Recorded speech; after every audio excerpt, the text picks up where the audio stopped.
Recording will start soon. Recording. Hello, hello. Hello. Hi, Jesse. So today I wanted to run through a presentation I gave a week and a half ago at a workshop focusing on the mathematics of post-quantum cryptography. And this presentation is giving the audience an overview of the post-quantum cryptography that we have in Neptune Cache.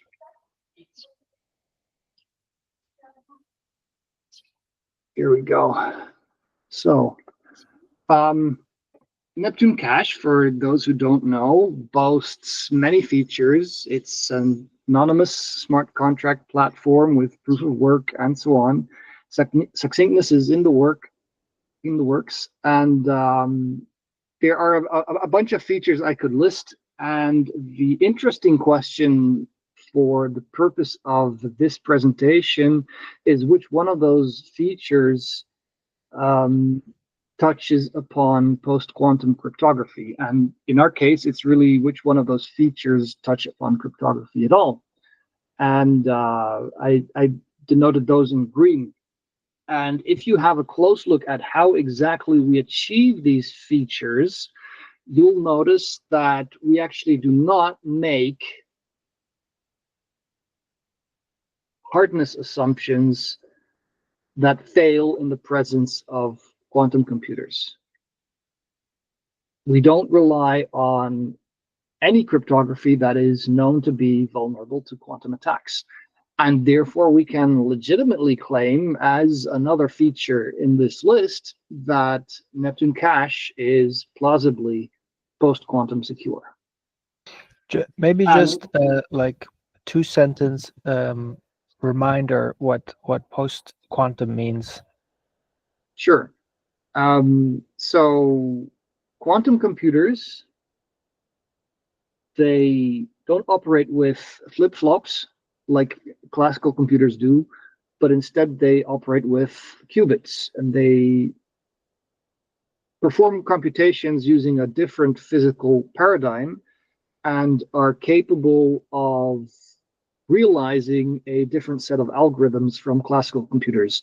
And some of the algorithms that you can run on a quantum computer can attack classical crypto systems like RSA, like elliptic curves, and so on. And it just so happens that most cryptocurrencies out there use signature schemes based on elliptic curves. And so that means that when large enough quantum computers are built, they will be able to attack these cryptocurrencies as long as they haven't upgraded to something post-quantum. Post-quantum cryptography is just a different set of classical algorithms we can run on today's computers, but that promises to resist attacks against quantum computers. And the reason why we don't use it everywhere is because you inevitably end up making sacrifices, whether it is the public key size or the ciphertext size or the signature size or the speed of operations. One of those metrics will be inferior relative to the classical counterpart. But in fact, for public key encryption and for signatures, there already are drop-in replacements for the quantumly vulnerable schemes. So you just use one of those drop-in replacements and poof, you have a post-quantum cryptocurrency. And yet that's not what we do. So here is a list of assumptions that you would need to build into your proof if you want to produce a proof of security for Neptune Cache. And the only assumptions that have to do with computational hardness are those of hash functions. We assume that it is hard to invert the hash function, that it's hard to find a collision, and so on. And there's also an optional hardness assumption in relation to addresses. And the hardness assumption concretely is the learning with errors hardness assumption. The other assumptions that you would need to bake into that proof actually don't have to do with the hardness of problems. They have to do with other things. And they are necessary because of the proof system. And the astute observers will observe that in this list of assumptions, there aren't any hardness assumptions that are tailored to signature schemes. And so, yeah. Well, one second, because I think this hardness assumption, that sounds like jargon from your field, and it sounds important. So I want to make sure it's clear to me and to the audience what that means. So you're saying that these processes, like generating a hash, is so hard. It's you can almost treat it as irreversible, and these other processes are not like that. Is that sort of what you're saying? Well, we want finding the inverse of a hash to be hard, not computing the hash function in the forwards direction. The other processes, are you referring to items 2 through 5 on this list? They're not processes, they are assumptions that you would need to make if you want to prove the security of Neptune cache. What does it mean to prove the security of Neptune cache? All right, let me find the right words for a second. Is that basically like backing up the claim? It's post-quantum. What is it? Post-quantum. It's a post-quantum cryptocurrency. Yeah, it's a backing to that claim with a mathematically rigorous reduction from an attacker, an hypothesized attacker, to breaking one of the assumptions that goes in. Okay. And so typically one of those assumptions would be a hard problem. So, but why? Why are you splitting in hard and not hard problems?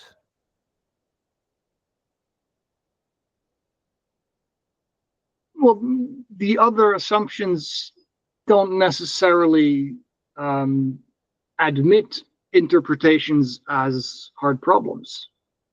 They are certainly propositions that can serve as a premise to a proof, but a hard problem is a particular premise. What's the point of this slide? The point of this slide is to show that there is an elephant in the room, which is the missing hard problem, which you would need if you want efficient signatures. But if the concept of hard problem is not clear, you're going to miss this elephant. So it's worth explaining what hard problems are and why they are needed in cryptography. In general, cryptography is the science of protecting information, and the way we achieve that is by using a hard problem to guard that information, such that the attacker who wants to observe that information or modify it needs to solve that hard problem first. And that's where the proof comes in, because you don't have a secure crypto system if the attacker can find a way around that hard problem. And the proof says, no, the attacker really has to go through the hard problem. And the hard problem itself can typically be tuned to be infeasibly hard. So you would need more computers than there are on Earth or in the universe to solve it. We can trivially build problems that are that hard to solve. Okay, so proof of a of Neptune being secure is showing that it's built on hard problems, and that you would need to go through the hard problems to get to the solution? Well, in this case, it would mean that you need to go through the hard problems in order, excuse me, in order to spend someone else's money, or in order to observe how much they have, or in order to inflate the money supply outside of the inflation schedule. But okay, but I still don't understand why it matters that two assumptions are hard problems and the rest are not. Why does that matter?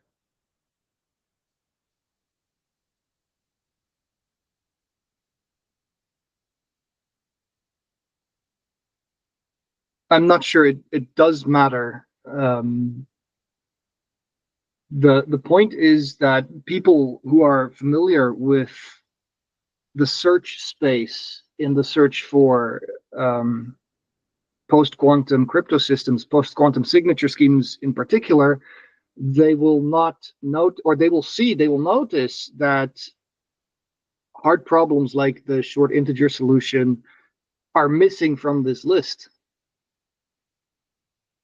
And so they'll have a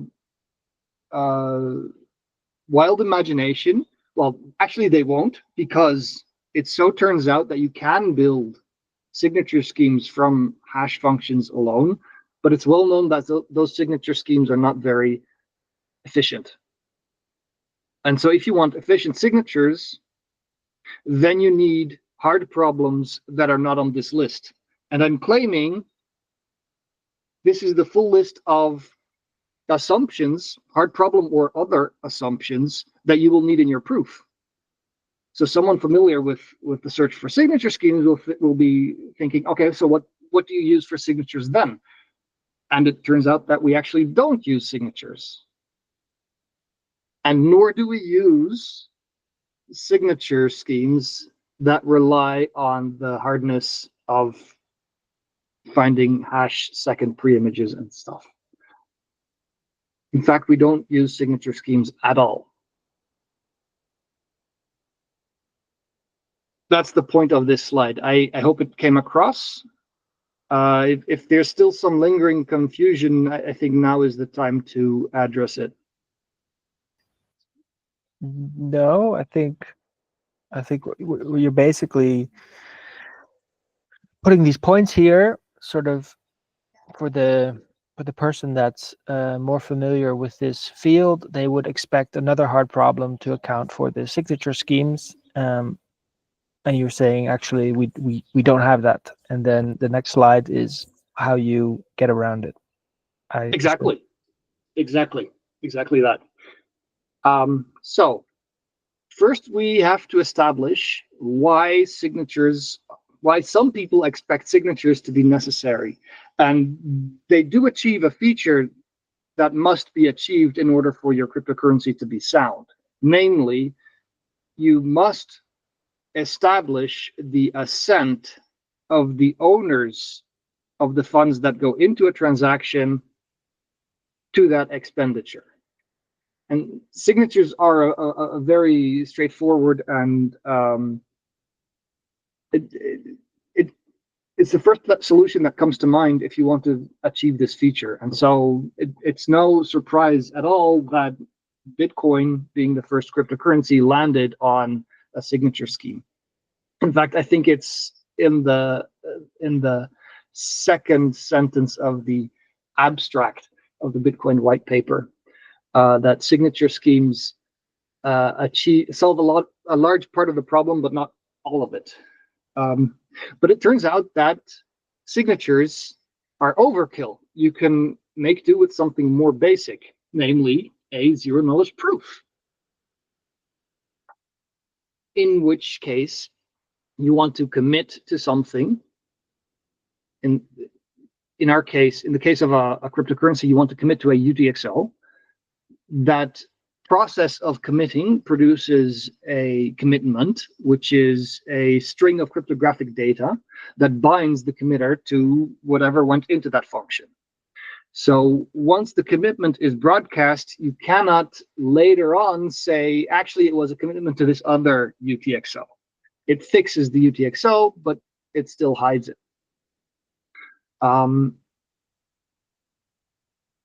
And we want more than just a commitment scheme. We want a zero knowledge proof attached to that commitment scheme. And a zero knowledge proof is typically an interactive scheme. So the prover sends messages to the verifier sends challenges back. And in the end, the verifier needs to decide some feature about the UTXO. And the reason why it's preferable to use a zero knowledge proof over a signature scheme, there are a bunch of reasons. Firstly, fiat shamir is optional. Fiat shamir is the transformation that turns an interactive proof into something that's non-interactive. It's all over the place, but it obviously comes with a concrete security degradation, which generally translates to larger parameters. So if you make your proof interactive, then you can get away with the same security level and smaller transcripts. Zero knowledge proofs are naturally conducive to privacy. They are naturally conducive to batching, where you prove simultaneously using only one interaction with the verifier. And they're naturally conducive to aggregation, which is where you combine multiple proofs and verify them efficiently. So this is what a transaction looks like in Neptune Cache. There are incoming edges, outgoing edges, and there's one proof. There are no signatures. And this one proof establishes that the owner's assent, the owners agreed to this transaction. It establishes non-inflation, because after all, it is a privacy-preserving cryptocurrency. Amounts are hidden, and so you need some mechanism to establish that no inflation is taking place, and also that the outputs are positive numbers. And it can establish, technically in Neptune Cache, this is verified on the host machine, but in principle, this proof could also establish that there are no double spends within this transaction or between this transaction and transactions that have already been confirmed. And so the primary reason, one of the reasons why we went for this architecture is because it enables this picture. You have two transactions that are mutually compatible. Each of those transactions comes with a proof. Then you merge the transactions and replace the original proofs with the proof of correct verification. Now you have a new transaction that represents the merger of the original operands, and you still have just the one proof. That's called transaction aggregation.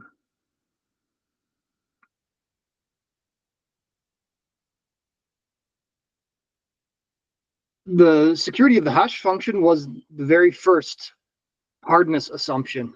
And concretely, we use the tip5 hash function, which is defined over the oxfoy prime 2 to the 64 minus 2 to the 32 plus 1. That prime defines a field. We do arithmetic in that field. The hash function is a sponge construction in overwrite mode. So that means that's what the thing that is left to be specified is what that permutation F looks like. That permutation F consists of 5 rounds. We're looking on the right of the slide now. 5 identical rounds, identical except for the constants that are being added in the last step of each round.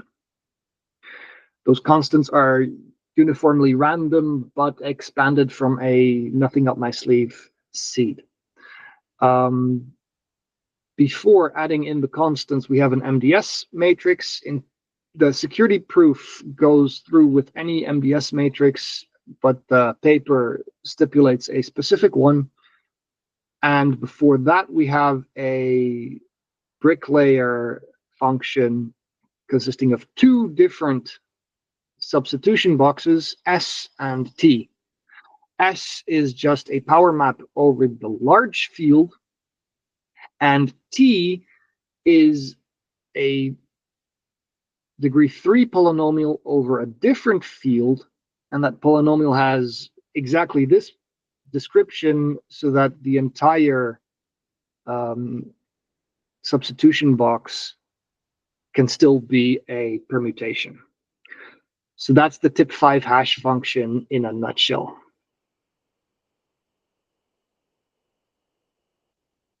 Most of the assumptions that I listed on that slide have to do with the proof system.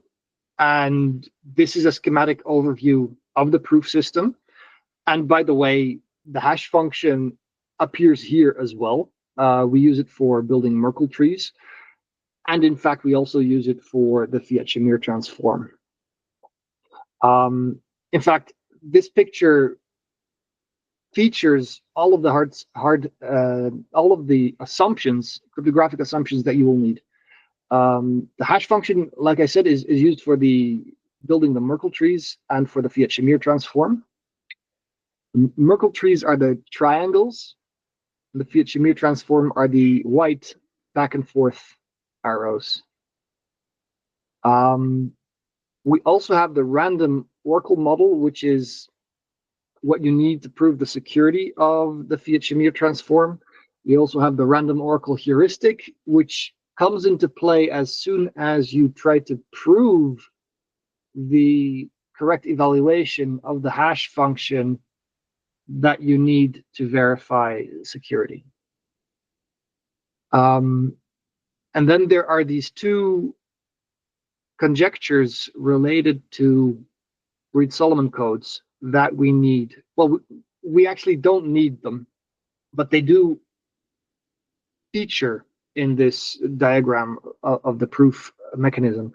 The point is, if you choose not to rely on them, then you get a security degradation, or you get bigger proofs. So the list decoding conjecture has to do with why this trick with out-of-domain evaluation works. And the proximity gap conjecture has to do with the soundness of Fry. Fry is the sub-protocol where we reduce a large code word to a smaller code word using randomness from the verifier.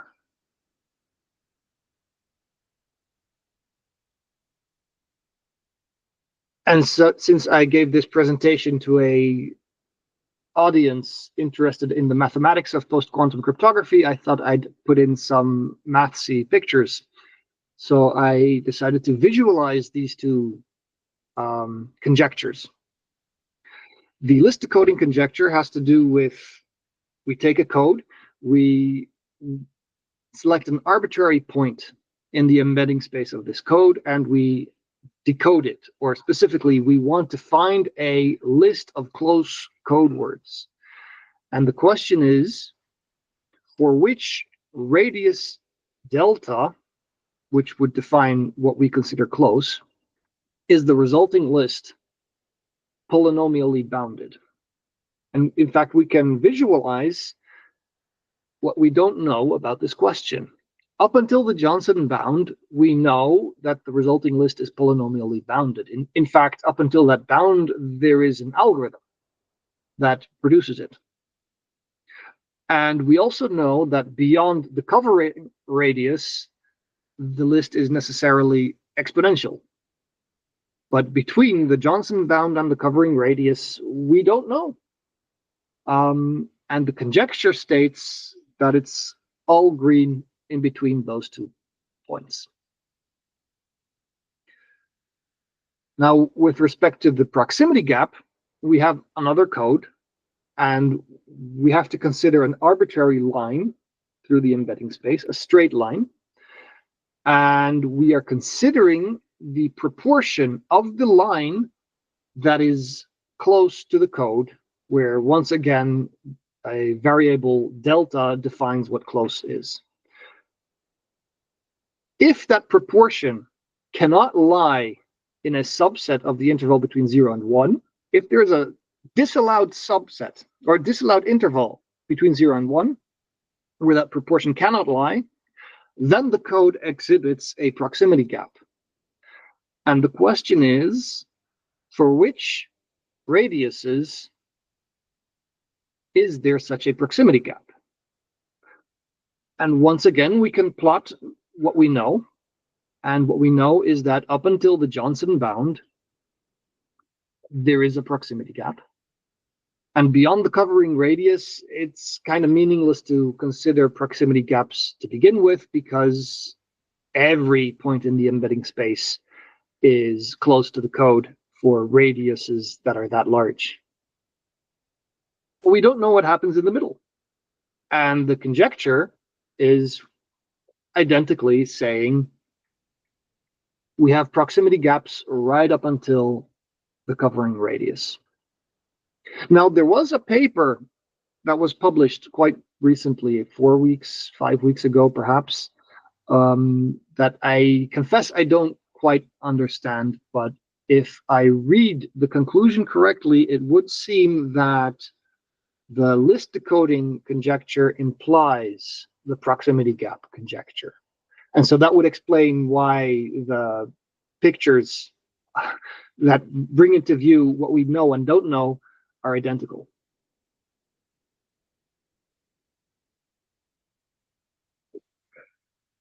As for the last assumption on that list of cryptographic assumptions, the hard problem relating to lattices, in order to explain where that comes from, or why it's necessary, rather, we need to first start with a slight detour on the note discovery problem, which is a feature of all privacy-preserving cryptocurrencies, where recipients need to discover that they were paid.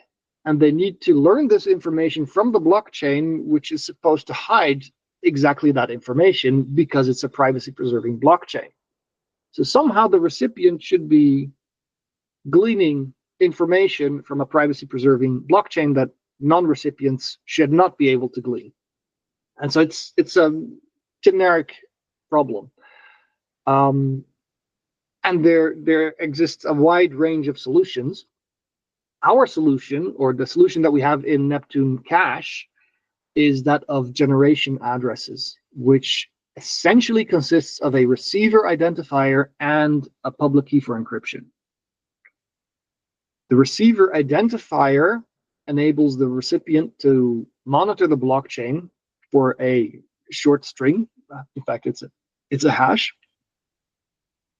And the encryption public key enables him to decrypt a ciphertext that's associated with the transaction. So this is why we need public key encryption and not signatures. So what does that public key encryption look like? Well, the first thing you'll notice if you try to send a Neptune Cache transaction is that the addresses are very long.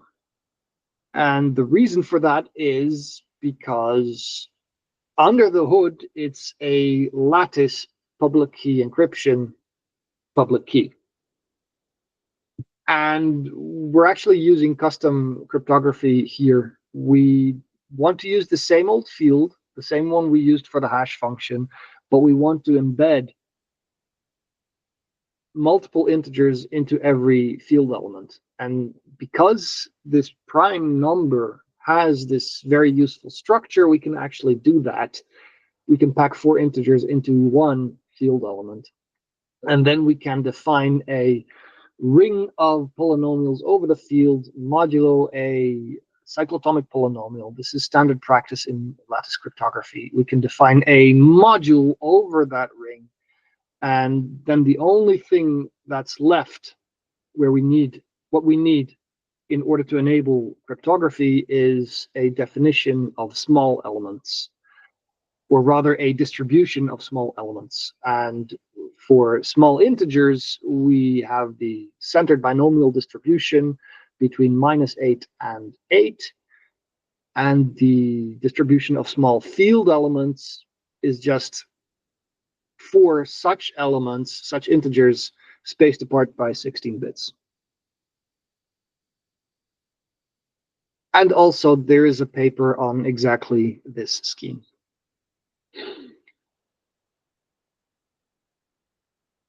All right. We solved a bunch of problems in the architecture of Neptune Cache, but not all of them. We have a bunch of things that we would like to be solved, to see solved, and whom better to address a call for problem solutions to than an audience of researchers into the mathematics of post-quantum cryptography. So firstly, we want seaside addresses. The drawback, the benefit of lattice-based public key encryption is that it's fast. The drawback is that it generates huge, very unwieldy addresses. And if we were to use seaside instead, that fancy isogeny-based branch of cryptography, we would get much smaller addresses at the expense of slower operations. An additional drawback would be that it makes it difficult to prove stuff about those ciphertexts. So you wouldn't be able to say, yes, I did send you this money, and here I can prove it to you. Or you would be able to prove it, but it would cost a lot more to prove it. And the reason why you want to keep proving costs manageable is because from time to time disputes arise, and you don't want the cost of resolving a dispute in your favor to be excessive. Speaking of proving, we also want to prove stuff over shared secrets. For instance, if you want to outsource the heavy workload of producing proofs, or if you want to spend money whose spending keys are distributed, then you need to collaboratively prove. And yeah, we would like to have a generic solution for that. Right now, the only way to prove anything at all, at least on Neptune Cache, is on one and the same computer. And thirdly, this problem about the node discovery problem on privacy-preserving cryptocurrencies, or rather the solution that we went with using generation addresses, it has a downside, namely, when you send money to the same address multiple times, the rest of the network can see that the same address is being used, that the recipient is the same. So it's a privacy degradation relative to what is possible in principle. And so there is in fact a spectrum between usability and privacy protection. And stealth addresses is the other end of the spectrum, I would say, where if you send money to the same address twice, it will appear on the blockchain as completely different unlinkable transactions. But it comes with the cost of inducing a huge workload on the part of the recipient, who now has to trial decrypt every outgoing UTXO from every transaction. And I believe that there is a sweet spot where you can outsource some work or amortize the cost of trial decryption somehow, or maybe you interact with a server who is sitting on more information than you, or who is willing to do more work than you are capable of doing. Or maybe we need to revisit the concept of a public key encryption scheme altogether, and just have a public key encryption scheme with 2 secret keys, one being for decryption and one being for performing the trial of possible decryption. It would be nice to have a robust solution, and I think any one of these bullet points would give rise to a very nice paper. I'm obviously speaking to an audience of researchers, but non-researchers shouldn't shy away from writing papers, if you ask me. All right, that was it. Are you still online, Jesse? Yeah, but you lost me after slide 3. I think you went so far in the deep end that I'm so sorry. That's no, it's I'm not the intended audience, so it's fine. Okay. Well, now's your opportunity to ask any remaining straggling questions, and if you can't think of any, then we call it a day.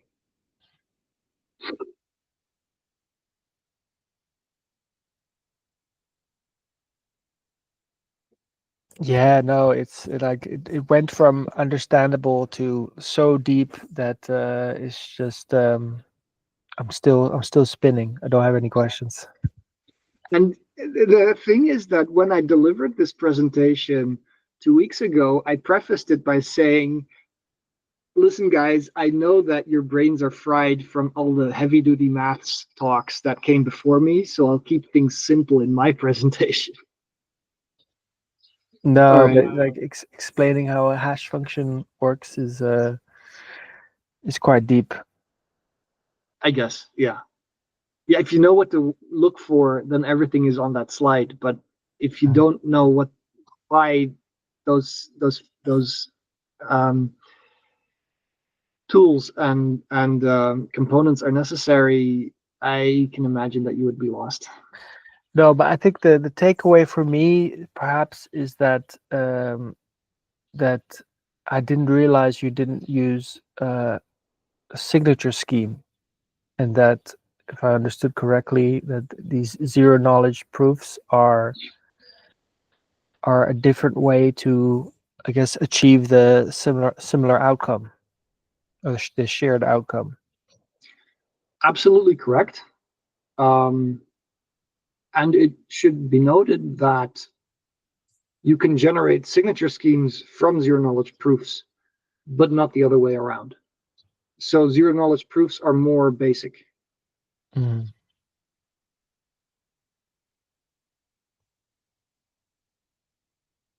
Okay, cool. All right, that was it. Take care. Take care.